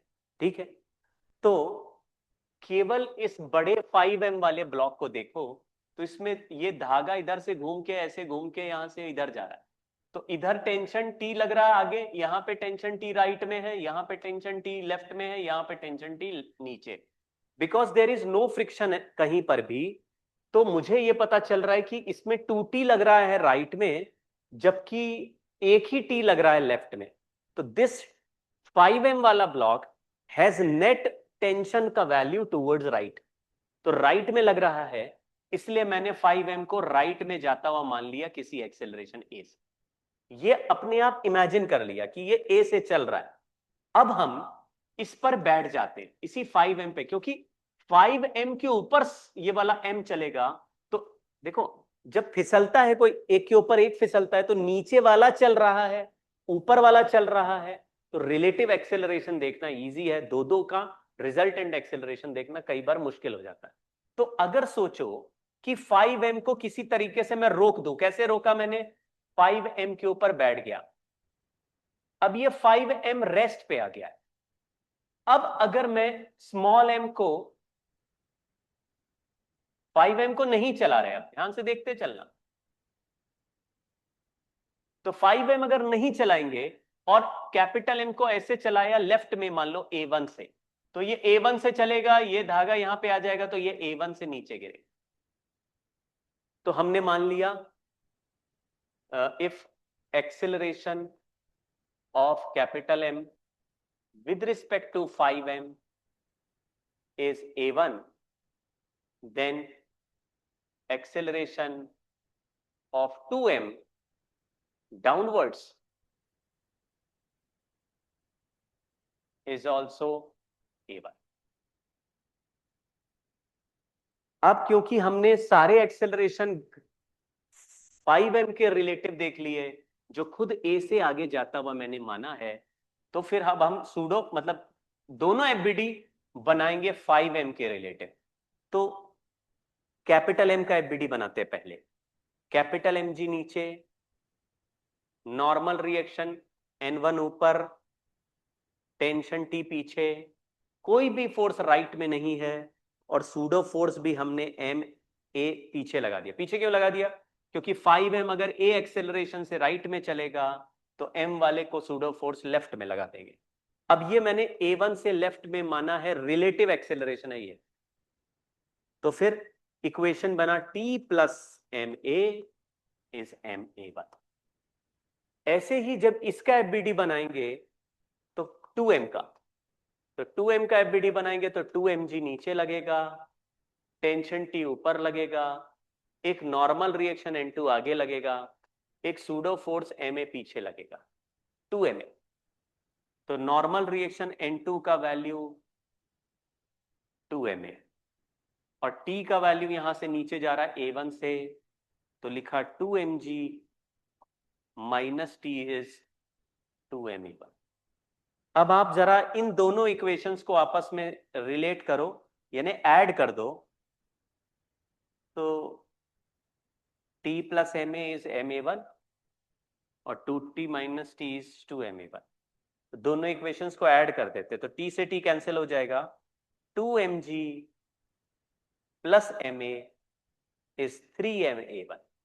एक रिलेशन ये आ गया, और एक रिलेशन हम इस बड़े वाले डिब्बे से और बना लेते हैं। तो बड़े वाले डिब्बे में यहां पे लग रहा है 2T, T प्लस T, और यहां पे लग रहा है इधर T, और एक लग रहा है T नीचे, एक नॉर्मल रिएक्शन N3 नीचे, Mg भी मतलब N3 ऊपर, एक नॉर्मल रिएक्शन यहां पीछे लग रहा है, इसको लिखा N2। अब ये वाले ब्लॉक को हमने राइट में A एक्सेलरेशन से चलता माना है, तो थोड़ा भी अगर समझदारी से काम करोगे, मैं आगे बनाऊं एफबीडी, ठीक है, देखो, अरे यहां बना देते हैं। 5m का एफबीडी बनाया, यहां पे जो पुली है उससे दो धागे राइट में जा रहे हैं, यहां T लिखा, यहां T लिखा। इधर वाला जो पुली है उससे एक धागा राइट में, एक नीचे जा रहा है, मतलब एक लेफ्ट में एक नीचे जा रहा है, ये T लिखा, ये T लिखा। और यहां पे जो ब्लॉक है वो नॉर्मल रिएक्शन एक N2 पीछे लगा रहा है, जिसका वैल्यू ऑलरेडी हमने लिखा, और ये एक्सेलरेशन A से चल रहा है, बाकी force mg and normal reaction है, विच यहां से भी एक नॉर्मल रिएक्शन नीचे लगेगा N1, यहां से नॉर्मल रिएक्शन N3। तो वर्टिकल फोर्स की चिंता नहीं कर रहे, क्योंकि this block is moving horizontally and there is no friction. तो हॉरिजॉन्टल में यहां पे 2T है और यहां पे T है, मतलब टोटल फोर्स T हो गया हॉरिजॉन्टल में, और यहां N2 पीछे लग रहा है, तो N2 पीछे हो गया हॉरिजॉन्टल में। There is only two force, there are only two forces. तो इक्वेशन बना T minus N2 is 5Ma, और N2 का वैल्यू अभी अभी हमने पिछले उसमें देखा तो वो Ma था, देख लो आप, यहां N2 का वैल्यू देखो, सॉरी 2Ma था, 2m मास है ना, हाँ, तो N2 का वैल्यू लिखा है 2Ma और यहां 5Ma, तो T का वैल्यू हो गया 7Ma। अब देख लो, T का वैल्यू 7Ma है, तो यहां पे 7Ma रख दे, तो 7Ma plus Ma is equal to Ma1, तो 7Ma T की जगह रख दिया, प्लस Ma इज Ma1, तो A1 का वैल्यू आया 8A, यहां पे A1 की जगह लिख दिया 8A, 8A, तो 24, 2mg is equal to 24Ma minus Ma, तो 23, तो A का वैल्यू आया 2g बाय 23, 23, देख लो। अगर अप्रोप्रिएट नंबर ऑफ इक्वेशंस बन गई तो फिर क्वेश्चन सॉल्विंग में दिक्कत नहीं आती, and every FBD has maximum 2 equations. तो मोस्टली अगर हॉरिजॉन्टल चल रहे हैं तो हमारा फोकस हॉरिजॉन्टल इक्वेशन पे ही रहता है, तो यहां पर हमने देखा टी पीछे लग रहा है, सूडो फोर्स पीछे लग रहा है, यहां पर भी सूडो फोर्स पीछे लग रहा है, N2 आगे लग रहा है, यहाँ पे टी आगे लग रहा है, N2 पीछे लग रहा है। तो सारे इक्वेशंस बना के आपस में साइमल्टेनियसली सॉल्व कीजिए, कुछ ना कुछ आंसर आ जाएगा। तो ये क्वेश्चन को एक बार ट्राई करना घर पे आप लोग। ऐसे ही ये सवाल देखो, ये कंस्टेंट रिलेशन का सवाल है, इसमें सूडो फोर्स नहीं भी लगाओगे तो भी चलेगा, लगाओगे तो भी ठीक है। तो ये ट्राइंगल अगर ए एक्सेलरेशन से चला तो ये ए से नीचे चलेगा, साथ में ए से आगे चलेगा। तो ये जो इंक्लाइन प्लेन है इसका एंगल अल्फा है, इंक्लाइन पर बैठ के एफबीडी बनाए तो ये टेंशन टी लग रहा है, ब्लॉक एफबीडी बना रहे एम जी साइन अल्फा नीचे, एम जी कॉस अल्फा इधर, और सूडो फोर्स एम ए इधर, क्योंकि ट्राइंगल वाला पॉइंट ए से चल रहा है राइट में, तो सूडो फोर्स का एक कंपोनेंट हो गया एम ए कॉस अल्फा, और एक कंपोनेंट हो गया एम ए साइन अल्फा, एक नॉर्मल रिएक्शन हो गया, ये हटा दिया।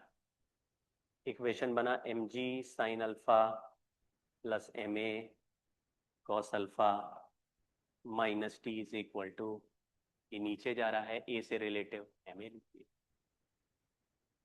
Net force minus t is equal to mass, इसको बैलेंस कर देते हैं, n plus m A sine alpha is m ji cos alpha. Triangle पे बैठ के बना रहे हैं एफबीडी। अब ट्राइंगल का एफबीडी बनाएंगे तो ट्राइंगल का एफबीडी देख लो,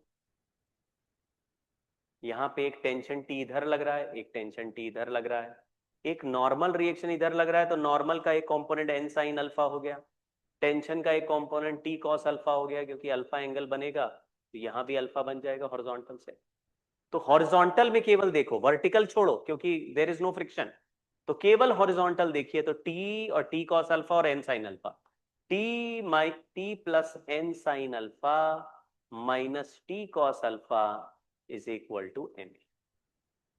तो अब अगर नंबर ऑफ इक्वेशन और नंबर ऑफ अननोन ध्यान से देखे तो हमको ए नहीं पता है, टी नहीं पता है और एन नहीं पता है, 3 अननोन्स, टी नहीं पता है, एन नहीं पता है और ए नहीं पता है, 3 unknowns. So there are 3 unknowns, 3 equations. इसमें वर्टिकल इक्वेशन की जरूरत नहीं पड़ी, हॉरिजॉन्टल की इक्वेशन से, क्योंकि इसमें डाउन द प्लेन चल रहा है, ऐसे परपेंडिकुलर टू प्लेन नहीं चल रहा, डाउन द प्लेन चल रहा है। ट्राइंगल से बैठ के सॉल्व कर लिया।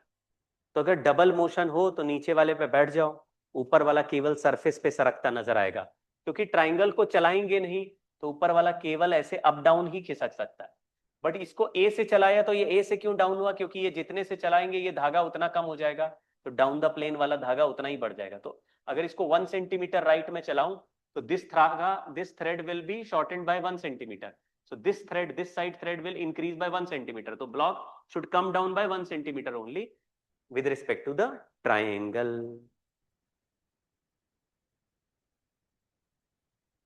ठीक है,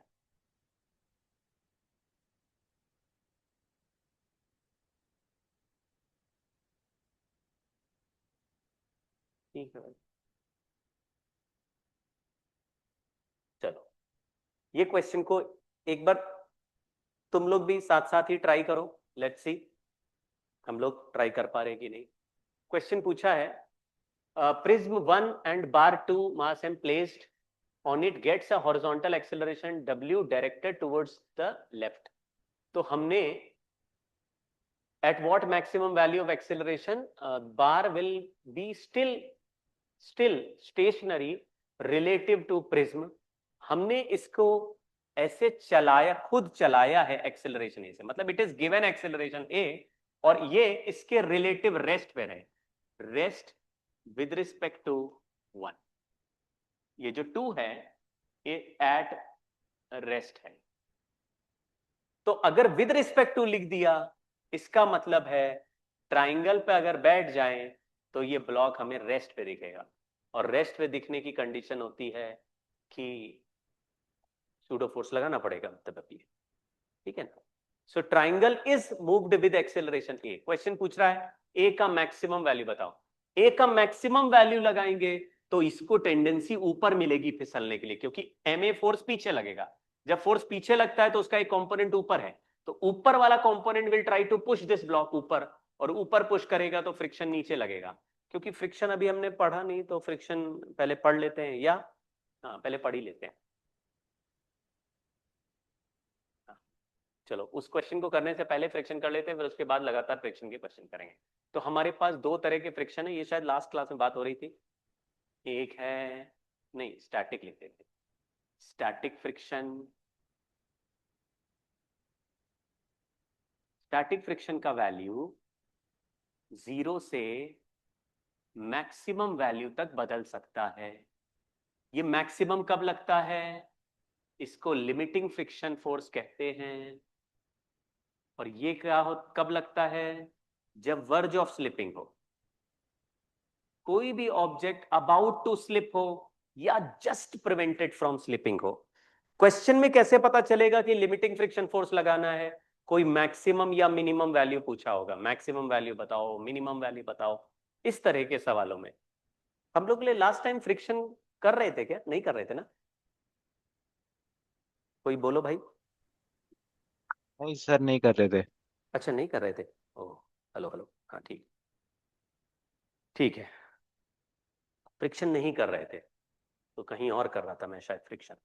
चलो ठीक है। हाँ तो sir, you taught me. Friction होता क्या है, देखना ध्यान से। अ, देखो, हेलो, हाँ, ये एक ब्लॉक को एक सरफेस के कांटेक्ट में रखा, तो सरफेस के मॉलिक्यूल्स, ब्लॉक के सरफेस के मॉलिक्यूल और जो उसके कांटेक्ट सरफेस के मॉलिक्यूल हैं, ये यहाँ पे बॉन्डिंग बना लेते हैं। हम इसको इंटरमॉलिक्यूलर बॉन्डिंग कहते हैं। ये बॉन्डिंग कितनी स्ट्रांग होगी, वो डिपेंड करता है कि दोनों सरफेस के मॉलिक्यूल आपस में कैसा केमिकल रिएक्शंस करना चाहते हैं, यानी कैसा रिएक्शन, कैसी बॉन्ड बनाना चाहते हैं। तो अगर दो सरफेस स्ट्रांग बॉन्ड बनाना चाहेंगे तो फ्रिक्शन फोर्स का लिमिटिंग वैल्यू बढ़ जाएगा। तो मान लीजिए एक फेविकोल लगा के एक सरफेस को दूसरे सरफेस के ऊपर रख दूं, तो फेविकोल स्ट्रांग बॉन्ड बनाता है, तो फिर स्लाइड कराना डिफिकल्ट हो जाएगा। वैसे ही depending upon the molecules nature of surface, दोनों सरफेस का आपस में एफिनिटी कितना अच्छा है, उसके बेसिस पे आपस में बॉन्ड बन जाते हैं। बॉन्ड मतलब समझ लो छोटे छोटे धागे हैं, जिसमें ऊपर वाले मॉलिक्यूल्स ने नीचे वाले मॉलिक्यूल्स को ऐसे बांध लिया है, या ऐसे दोनों ने हाथ पकड़ लिया है। अब जब मैं if I push one surface over other, मैं दोनों सरफेस को आपस में ऐसे करके खिसकाने की कोशिश करूंगा, तो ये दोनों सरफेस एक दूसरे के रिलेटिव चलने के पहले बॉन्ड ऐसे टाइट होता जाएगा, टाइट होता जाएगा, मैं खींचता जाऊंगा ऐसे टूट जाएगा। तो ये जो टूटने वाला जो लिमिट होता है उसको कहते हैं लिमिटिंग फ्रिक्शन फोर्स। तो अगर दो सरफेस को आपस में ऐसे खिसकाने की कोशिश करोगे तो बॉन्ड टाइट होते जाएंगे, टाइट होते जाएंगे, टाइट होते जाएंगे, एक ऐसा लिमिट आएगा कि बॉन्ड टूट जाएगा। टूटते ही फिसलेगा, लेकिन टूटने से पहले जो एक्सट्रीम वैल्यू जनरेट हो रही है, that value is called limiting friction. तो अगर मान लो इस सरफेस पे लिमिटिंग फ्रिक्शन का वैल्यू 10 न्यूटन है, और मैंने इसको चलाने के लिए if I only apply 3 Newton force, तो फिर ये सरफेस चाहता है कि इसको नहीं चलने दे। For this it needs only 3 newton की ताकत। तो जैसे किसी धागे में breaking tension, breaking force 10 newton हो, और उसके नीचे 3 न्यूटन का ब्लॉक लगाऊं, तो धागा टाइट हो जाएगा, लेकिन ब्लॉक गिरेगा नहीं, ब्लॉक बैलेंस रहेगा। अगर 4 न्यूटन का ब्लॉक लगा दो तो भी बैलेंस रहेगा। तो I can increase the weight up to 10 newton without breaking the thread. वैसे ही यहां पे, तो अगर मैं फोर्स लगा रहा हूं और ये नहीं चल रहा, नहीं चल रहा, ठीक है ना, अभी इजी केस कर रहे हैं, नहीं चल रहा, तो this 3 Newton will be balanced by the friction force. तो ऐसे में फ्रिक्शन फोर्स तो लगेगा 3 न्यूटन। तो तुमने बोला फ्रिक्शन फोर्स तो 10 न्यूटन है, मैंने नहीं बोला, मैंने बोला फ्रिक्शन फोर्स का लिमिटिंग वैल्यू 10 न्यूटन। लिमिटिंग मतलब maximum available value is limiting friction. तो अगर तुम्हारी रिक्वायरमेंट लिमिटिंग से ज्यादा हो जाए तो बॉन्ड टूट जाएंगे, और अगर लिमिटिंग से कम है तो सरफेस चिपके रहेंगे, दोनों सरफेस के बीच में रिलेटिव मोशन नहीं होगा, मतलब एक चलेगा तो दूसरा चलेगा। तो ज्यादातर जगह जहां पर लिमिटिंग फ्रिक्शन की जरूरत नहीं पड़ती है, वहां पे साथ साथ चलते हैं। हाँ, तो limiting friction is the maximum friction available, और वो तब लगता है जब हम वर्ज ऑफ स्लिपिंग पे हैं। तो मतलब हमें पता कैसे चलेगा, इफ इन क्योंकि हम लोग ना न्यूमेरिकल पे ही फोकस कर रहे हैं. If in a question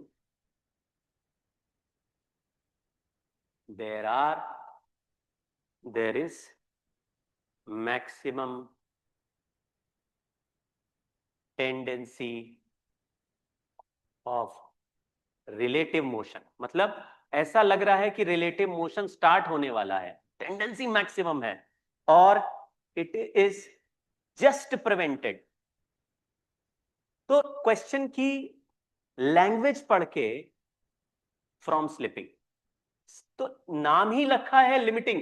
it is not called maximum friction, it is called limiting. Limiting मतलब दोनों तरफ से आंसर सेम बोलना होता है, दोनों तरफ की लिमिट को टच करता है ये. दोनों तरफ मतलब अगर एक सरफेस और एक ब्लॉक के बीच में मैक्सिमम फ्रिक्शन अवेलेबल है 10 Newton, what is the maximum force that can be applied without sliding this object. तुम बोलोगे मैक्सिमम फोर्स कितना लगा सकते हैं without moving this block? 10 Newton लगा सकते हो. What is the minimum force that we should apply to move this block? तो तुम बोलोगे 10 न्यूटन से तो ज्यादा होना चाहिए, क्योंकि बॉन्ड तो 10 न्यूटन पे टूटेगा. लेकिन बॉन्ड 10 न्यूटन पे टूट गया तो 10 न्यूटन पे ही चल जाएगा. तो दोनों तरफ से आंसर सेम बोलना है. मिनिमम में भी आंसर लिमिटिंग को मैच करेगा, मैक्सिमम में भी आंसर लिमिटिंग को मैच करेगा. इसीलिए इसको लिमिटिंग बोलो. दोनों साइड टेंडिंग टू लिमिट. ठीक है ना? तो घबराना नहीं, ऐसे नहीं बोलना सर मिनिमम हमने लिमिटिंग फ्रिक्शन फोर्स देखा तो 10 न्यूटन था, तो 10.1 लगा देंगे तो आंसर आएगा. Answer is 10 only. 10 लगा दोगे, फोर्स से फोर्स बैलेंस हो जाएगा, कांस्टेंट वेलोसिटी से चला जाएगा. सो किसी सिस्टम पे अगर नेट फोर्स 0 हो तो भी वो नेग्लिजिबल कांस्टेंट वेलोसिटी से चल सकता है, और अगर फोर्स बैलेंस हो तो 0 वेलोसिटी पे भी रह सकता है. सो आपको वहां पे क्वेश्चन में घबराना नहीं है. Whenever tendency of movement is maximum, बिल्कुल बोल रहा चलने वाला है या जस्ट रुका है, चल गया या जस्ट नहीं चला, ऐसे बिल्कुल आखिरी पॉइंट पे you have to apply maximum friction force as limiting friction. इस म्यू एन में एन है नॉर्मल रिएक्शन. नॉर्मल रिएक्शन वो फोर्स होता है जो सरफेस के परपेंडिकुलर लगता है, और फ्रिक्शन फोर्स ऐसे होता है. तो मतलब टोटल फोर्स सरफेस कितना लगाता है? तो total contact force will be reaction of, मतलब resultant of normal and friction. तो ये रिएक्शन फोर्स का maximum value is also N under root of 1 plus mu H square. ये समझ में आ रहा? क्योंकि फ्रिक्शन फोर्स का लिमिटिंग वैल्यू रख देंगे mu into N, N square plus friction square, N बाहर ले लिया. ये मैक्सिमम फ्रिक्शन फोर्स है. तो अगर किसी सरफेस पे एक नॉर्मल रिएक्शन परपेंडिकुलर लगे, friction mu S into N लगे, तो आर का वैल्यू ऐसे टेढ़ा जाएगा. जितने एंगल पे ये टिल्ट हो जाएगा उसको बोलते हैं, मैक्सिमम एंगल को बोलते हैं, नहीं मतलब एंगल को बोलते हैं एंगल ऑफ फ्रिक्शन. जितने एंगल पर भी टिल्ट हो जाएगा उसको बोलेंगे एंगल ऑफ फ्रिक्शन. तो रिजल्टेंट वर्टिकल में तब रहता है जब फ्रिक्शन नहीं हो. अगर फ्रिक्शन ना लगे तो रिएक्शन नॉर्मल रिएक्शन और रिएक्शन सेम हो गया. लेकिन जैसे जैसे फ्रिक्शन बढ़ता जाएगा वैसे वैसे टिल्ट होता जाएगा. ये मैक्सिमम कितना टिल्ट हो सकता है? ये लैम्डा मैक्सिमम का वैल्यू होता है, लैम्डा मैक्स का वैल्यू tan इनवर्स म्यू. मतलब ऐसे tan lambda is equal to friction force upon normal reaction. ये tan थीटा बना दी, ये फ्रिक्शन है, ये नॉर्मल. ट्राइंगल देख लो, tan theta is equal to perpendicular upon base, perpendicular upon base. ये काट दिया तो मैक्सिमम आंसर में maximum friction, maximum value of friction लिखा, तो lambda max is tan inverse mu. इसको बोलते हैं एंगल ऑफ फ्रिक्शन. ठीक है, ठीक है. और एक एंगल और दुनिया में फेमस है जिसको बोलते हैं एंगल ऑफ रिपोज. क्या होता है? तो किसी ने बोला फ्रिक्शन कितना लग रहा है, पता कैसे लगाएंगे, मतलब हमको कैसे पता चलेगा? जैसे मेरे पास कोई टेबल है, कहाँ है टेबल? टेबल ही नहीं लो. हाँ, मान लो मेरे पास कोई ऐसे सरफेस है, उसके ऊपर कोई ऑब्जेक्ट रख दिया, ऑब्जेक्ट भी नहीं मिल रहा, मतलब टेबल है लेकिन नीचे है, कौन उठा के लाएगा। तो देखो यहां पे कोई ऑब्जेक्ट है जिसको ऐसे बोला, इस ऑब्जेक्ट और इस ऑब्जेक्ट के बीच में कितना कोफिशिएंट ऑफ फ्रिक्शन है बताओ, कैसे बताएंगे, सूंघ के नहीं। तो ये दोनों ऑब्जेक्ट को एक साथ रखा और नीचे वाले सरफेस को ऐसे टिल्ट करना स्टार्ट कर दो, जिस एंगल पे ऊपर वाला फिसलने लगे उस एंगल का tan थीटा निकाल दो, कोफिशिएंट ऑफ फ्रिक्शन आ गया। क्यों भाई? तो जैसे मैंने बोला ये ब्लॉक और ये टेबल का यहां पे कोफिशिएंट ऑफ स्टैटिक फ्रिक्शन कितना बताओ, तो कैसे बताएंगे, रफनेस देख के नहीं पता चलता, तो इस टेबल को टिल्ट करना स्टार्ट कर दो। घर पे भी कर सकते हो, तुम्हारे टेबल और बुक के बीच में कितना कोफिशिएंट ऑफ फ्रिक्शन है नहीं पता, लेकिन टेबल को टिल्ट करो, स्लोली टिल्ट करो, बिल्कुल स्लोली, तो कभी ना कभी किसी एंगल पे पहुंचने पर तुम्हारा रखा बुक स्लाइड करना स्टार्ट करेगा। जिस एंगल पे स्लाइडिंग स्टार्ट होगी उस एंगल को बोलो एंगल ऑफ रिपोज, और उसका यहां पे जो फोर्स है वो mg sin थीटा हो गया, यहां जो फ्रिक्शन है वो लिमिटिंग इनटू n हो गया, बट n का वैल्यू mg cos थीटा की इक्वल है, तो हमने mg sin, because it is just slipping mu S into N, N की जगह लिखा mg cos थीटा, तो म्यू एस का वैल्यू आया tan theta angle of repose. ठीक है,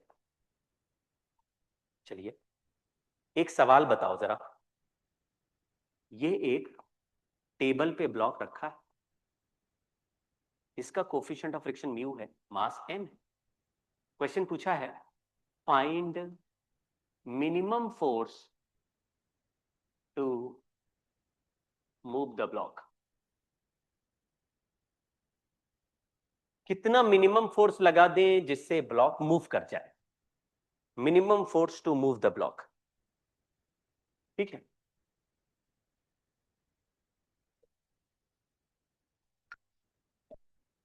मिनिमम फोर्स से मूव कराना है और जस्ट मूव कराना है, तो मतलब कि फ्रिक्शन तो लिमिटिंग लगाना पड़ेगा।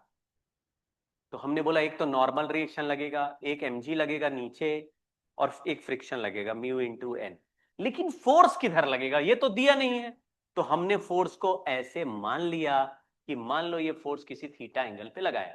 फोर्स को टेढ़ा क्यों लगा रहे हैं, क्योंकि फोर्स टेढ़ा लगाएंगे तो फोर्स का एक कंपोनेंट नॉर्मल को कम कर देगा, और नॉर्मल कम हो जाएगा तो लिमिटिंग फ्रिक्शन का वैल्यू भी कम हो जाएगा, तो हमारा एफर्ट थोड़ा बच सकता है। ऐसा बोला भी जाता है, it is easier to pull an object than to push, क्योंकि पुश करते समय हम फोर्स डाउनवर्ड लगाते हैं, ऐसे नीचे की तरफ लगाते हैं, तो अगर नीचे की तरफ लगाएंगे तो नॉर्मल इंक्रीज होता है, और अगर पुल करते हैं ऐसे मान लो धागे से पकड़ के ऐसे ऊपर की तरफ खींचे थोड़ा सा, तो फोर्स ऊपर, है ना, तो ऐसे लगा दिया। अभी मैं इसका एक दूसरा तरीका भी बताता हूँ, लेकिन यहाँ पे लिख दिया एफ कॉस थीटा, यहाँ पे लिख दिया एफ साइन थीटा, तो थोड़ा फटाफट देखना, हमने लिखा F cos theta slightly greater, ना ग्रेटर नहीं बोलना है, इक्वल ही बोलना है हमेशा, equal to mu into N, तो एफ कॉस थीटा का वैल्यू आया म्यू इंटू एन की जगह लिखा mg minus F sine theta, F sine theta को इधर भेज देते हैं, एफ का वैल्यू आ गया mu mg divided by cos theta plus mu sine theta, ये एफ साइन थीटा इधर लेगा, mu F sine theta, F common ले लिया तो कॉस प्लस म्यू साइन, ये cos A cos theta plus B sine theta का maximum value होता है under root of A square plus B square. अगर डिनोमिनेटर मैक्सिमम हो गया तो फोर्स का वैल्यू मिनिमम हो गया। क्वेश्चन ये पूछा है मिनिमम फोर्स बताओ टू मूव द ब्लॉक, तो हमने मिनिमम के लिए डिनोमिनेटर को मैक्सिमम कर दिया, और डिनोमिनेटर में A sine theta plus B cos theta लिखा है, maximum value of A sine theta plus B cos theta is under root of A square plus B square, वो रख दिया। दूसरा तरीका देखो, there are two forces acting, नहीं three forces. अब देखो नॉर्मल और फ्रिक्शन, नॉर्मल ऊपर लग रहा है और फ्रिक्शन ऐसे लग रहा है, दोनों को मिला के मैंने एक रिएक्शन फोर्स बना दिया, क्योंकि नॉर्मल एन है और फ्रिक्शन म्यू एन है, तो इनका जो एंगल, जिस एंगल पे रिएक्शन लगेगा वो वर्टिकल से tan इनवर्स म्यू पर लगेगा, ये नॉर्मल है ये फ्रिक्शन है, तो ये रिएक्शन फोर्स हो गया। ये कितने एंगल पे लगेगा?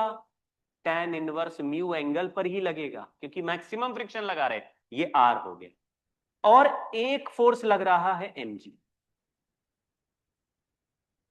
ठीक है, अब ये tan इनवर्स म्यू पे लग रहा है, इसको मैं मान लो थीटा मान लेता हूं, ये अल्फा मान लेता हूं। ठीक है, तो अब मुझे ये वैल्यू हम चेंज नहीं कर सकते, mg हम चेंज नहीं कर सकते हैं, तो हमको क्या करना पड़ेगा कि फोर्स को ऐसे लगाना पड़ेगा कि फोर्स का डायरेक्शन आर के परपेंडिकुलर हो जाए। क्यों? क्योंकि ऐसे में फोर्स केवल mg के एक कंपोनेंट को बैलेंस करेगा और R will be balanced by mg का अदर कंपोनेंट। अगर फोर्स को थोड़ा नीचे लगाऊंगा तो आर का कंपोनेंट भी फोर्स को बैलेंस करना पड़ेगा और mg का कंपोनेंट भी फोर्स को बैलेंस करना पड़ेगा। तो force can be applied in any direction. जैसे अभी फोर्स को अगर मैं सामने लगा दूं, तो फोर्स जो सामने वाला है, सामने राइट में अगर हॉरिजॉन्टल लगा दूं तो आर ऐसे टेढ़ा लग रहा है, तो आर के कंपोनेंट को बैलेंस करना पड़ेगा। मैंने क्या किया, थोड़ा सा चालाकी से लगाया और फोर्स को परपेंडिकुलर टू आर लगा दिया। तो mg का यहां पे अगर एंगल अल्फा है तो mg का एक कंपोनेंट mg cos अल्फा हो गया और mg का एक कंपोनेंट mg sin अल्फा हो गया। तो f का वैल्यू mg sin अल्फा हो गया। अगर ये tan अल्फा का वैल्यू म्यू है तो साइन अल्फा का value mu by under root of 1 plus mu square होगा, क्योंकि ये परपेंडिकुलर अपॉन बेस हो गया ना, म्यू बाय 1। तो आई होप तुम्हें ट्राइंगल समझ में आता हो कि अगर ये म्यू है, ये 1 है और ये अल्फा है, तो tan अल्फा म्यू बाय 1 हो जाएगा, लेकिन sine alpha mu by under root 1 plus mu square हो जाएगा। तो mg के साथ मल्टीप्लाई कर दिया mu by under root of 1 plus mu square. तो देखो बड़ा फ्री में आंसर इसका f का निकला है। तो मतलब कभी भी ऐसे फोर्स पूछा जाए तो जो नेट रिएक्शन फोर्स है उसके परपेंडिकुलर लगा दो, तो उससे क्या होगा कि एक फोर्स तुम्हें बैलेंस नहीं करना, वो mg के कंपोनेंट से बैलेंस होगा। You have to balance the other component of mg और अदर फोर्स ओनली। समझ गए? तो दो फोर्स के कंपोनेंट को रोकने के बजाय you keep your force perpendicular. समझ गए क्या? तो ये एक अच्छा तरीका है ओवरऑल f का वैल्यू मिनिमाइज करने का। नहीं तो वेक्टर ट्राइंगल से भी कर सकते हैं, लेकिन हम इसको ऐसे देखेंगे तो f has to be kept perpendicular to r। तो mg के कंपोनेंट कर दिए, एक mg का कंपोनेंट r के अगेंस्ट हो गया और एक mg का कंपोनेंट f के अगेंस्ट हो गया। तो f is only balancing mg sin alpha which is nothing but mu upon under root 1 plus. तो ये यही आंसर आ जाएगा, mu mg upon under root 1 plus mu square.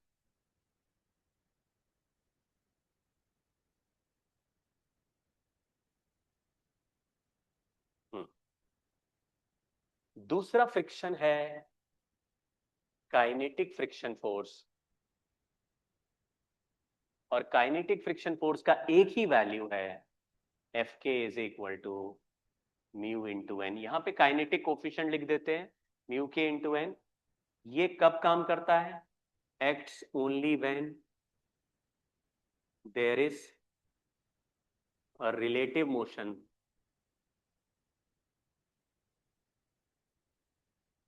Between the blocks. मतलब block and the surface, contact surface पे अगर relative motion है तो ब्लॉक एंड सरफेस। तो अगर कोई ऑब्जेक्ट फिसल गया, जैसे बोला इसको v वेलोसिटी से फेंक दिया, तो फिर यहाँ पे म्यू के इंटू एन चला दो, क्योंकि अब ये फिसलते हुए आगे जा रहा है।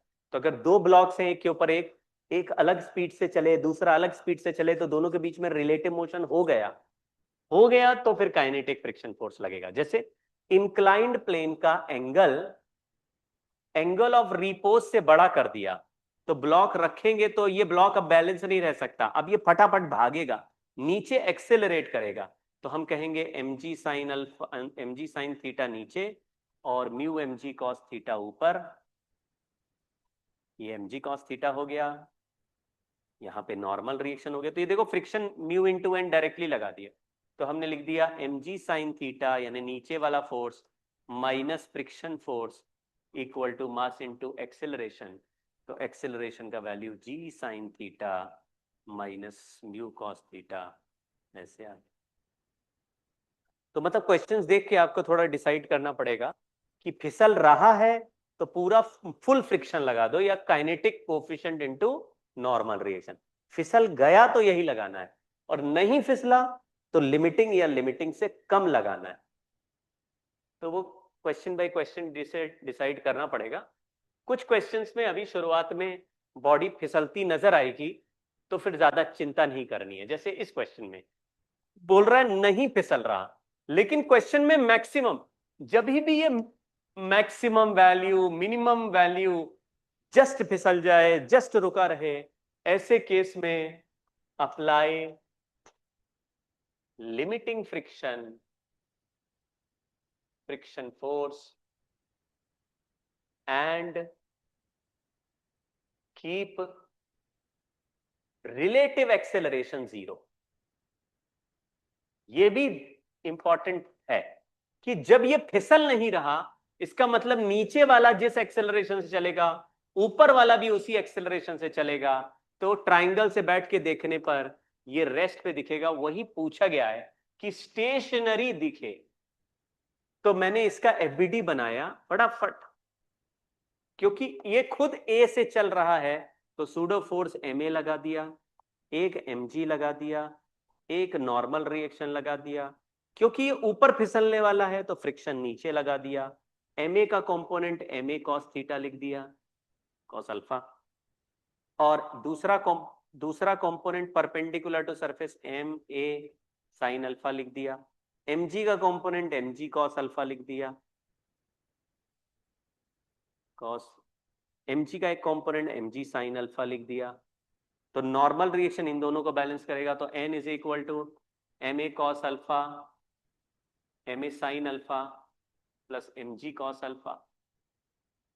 Friction plus M ji sine alpha is M A cos alpha, तो M A cos alpha is equal to M ji sine alpha plus mu into N. N का वैल्यू यहां से उठा के यहां रख देना, तो M A cos alpha is equal to M ji sine alpha minus mu M G plus mu M ji cos alpha plus mu M A sine alpha. Mu वाले टर्म एक साथ ले लो, ए वाले एम ए वाले term एक साथ ले लो, M काट देते हैं। तो ए का वैल्यू पूछा है, A bracket cos alpha minus mu sine alpha is equal to G sine alpha plus mu cos alpha. A का वैल्यू आया जी। देखो अभी मैं साइन से या कॉस से डिवाइड कर दूं तो tan alpha plus mu upon 1 minus mu tan alpha, ये फॉर्मूला जैसा बन जाएगा। इसी तरह का फॉर्मूला बैंकिंग ऑफ रोड में भी तुम्हें दिखाई देता है, लेकिन बैंकिंग ऑफ रोड में ये सूडो फोर्स की जगह सेंट्रीफ्यूगल फोर्स होता है, तो ए की जगह V square by R. V square, आप अगर ये आंसर याद करके जाएं तो बैंकिंग ऑफ रोड का सवाल भी सॉल्व हो जाएगा। बैंकिंग ऑफ रोड में सेंट्रीपिटल एक्सेलरेशन के अगेंस्ट सेंट्रीफ्यूगल फोर्स लगेगा, जो कि मैं पढ़ा दूंगा। बट अगर तुम्हें सेंट्रीपिटल एक्सेलरेशन का फॉर्मूला पता तो यही आंसर में वी स्क्वायर बाय आर कर दो तो आंसर आ, यही वैल्यू है। आर ऊपर चला जाएगा, R G tan alpha plus mu 1 minus tan alpha. ये maximum velocity of moving in a circle. तो ये हमने कर लिया। एक दो क्वेश्चन फटाफट और देखते हैं। जैसे ये देखो, what is the with what minimum acceleration should bar A वाला जो बड़ा वाला ब्लॉक है shifted horizontally to keep bodies 1 and 2 stationary relative to bar, masses of bodies are equal and coefficient of friction bar and the bodies are k। तो यहाँ पे ये जो है इसको भी k लिखा हुआ है और इस कोफिशिएंट को भी k लिखा हुआ है। यहाँ भी k है, यहाँ भी k है।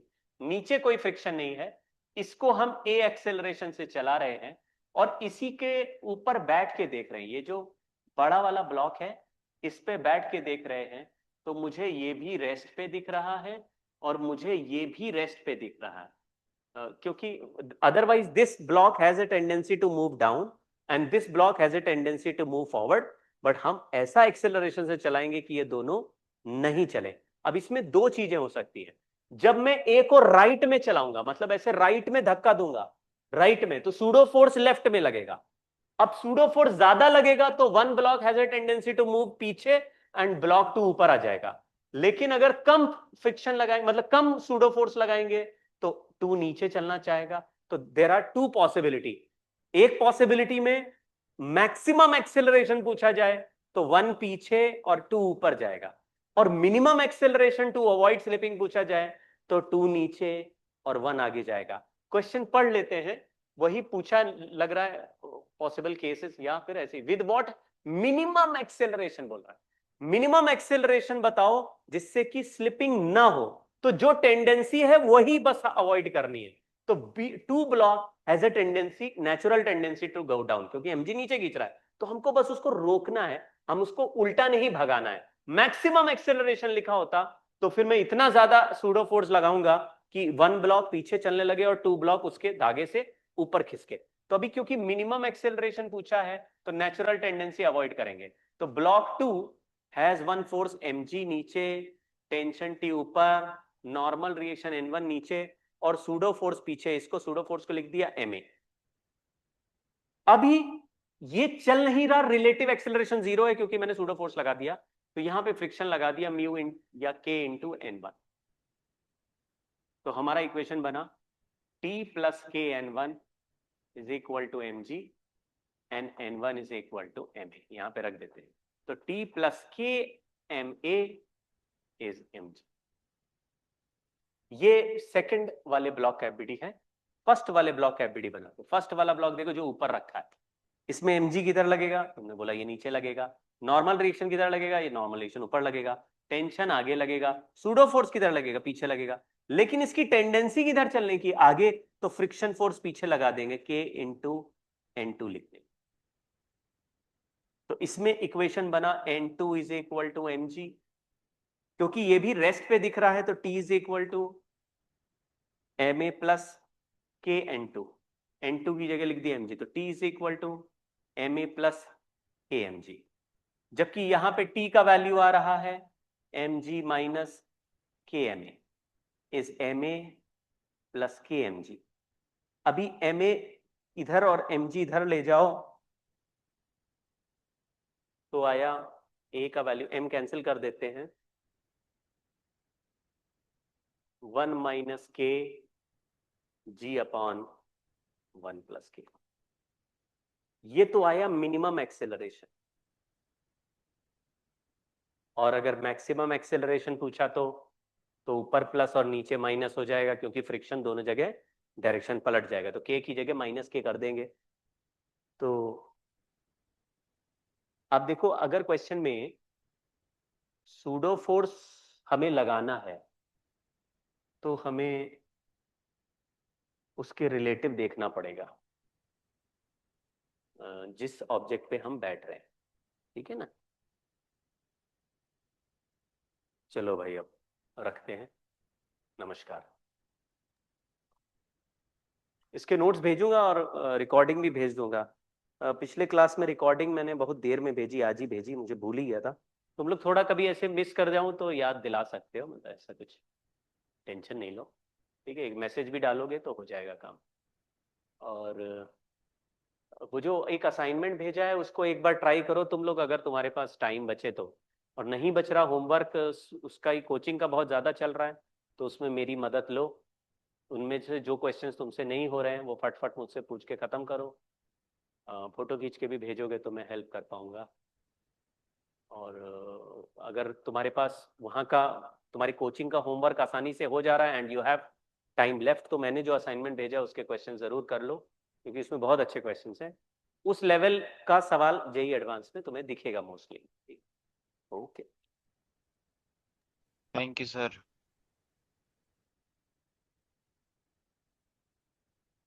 Bye sir.